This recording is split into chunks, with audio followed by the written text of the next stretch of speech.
but it still was binding under the Rule 68 thing. The Rule 68 still applied. Hmm.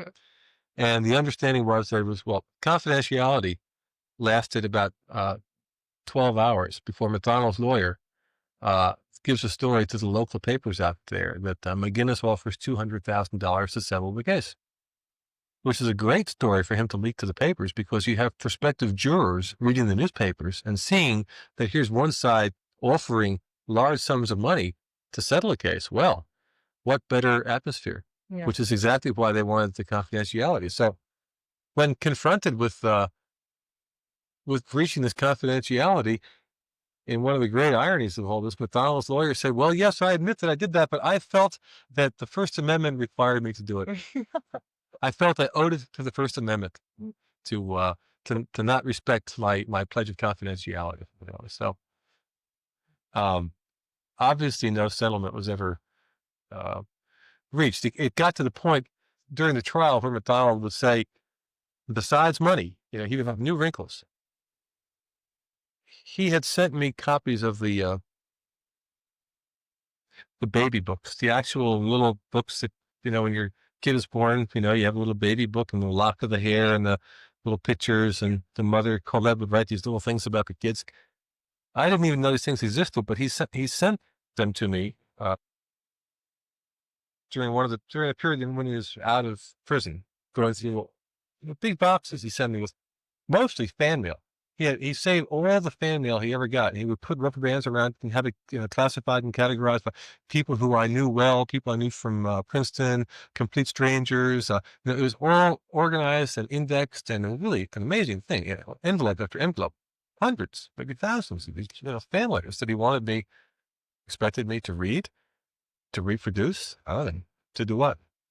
But also in one of these cartons were these baby books, and at one point, I was talking to the in-laws, the Kassabs, Colette's mother and stepfather. Kassab said, "Gee, we have nothing else. If we could only have those baby books, Mildred would have something to remember their grandchildren by and stuff." And I said, "Yeah, well, hell, I'll give it. Yeah, he's back in prison. He doesn't care about. He killed him. So I gave the baby books to Kassab. Well, that came out of my deposition, that I had done this. And you took McDonald's property. You stole his baby books. The only thing he had left, you gave that. What right did you have?" And I said, "I think that I had every right, because after all, he killed them. So what right did he have to get them back?" I said, "You want to argue that one? We'll argue that one, And so we did actually argue that one at trial. I said, "Yes, I did." And I'm, among all the things in this case, that's one that I have, I'm most proud of doing, I give it to the Kassabs. Yeah. He said at one point, okay, he would settle the case for money if I also would get Kassab to return the baby books.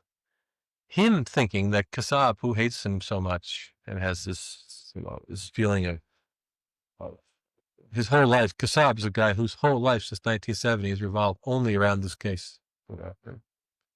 He's making a videotape now to be preserved so that when McDonald comes up for parole, if Kassab is already dead, they can play the videotape. Kassab saying why McDonald should never get parole. I mean, this is a real obsession with him.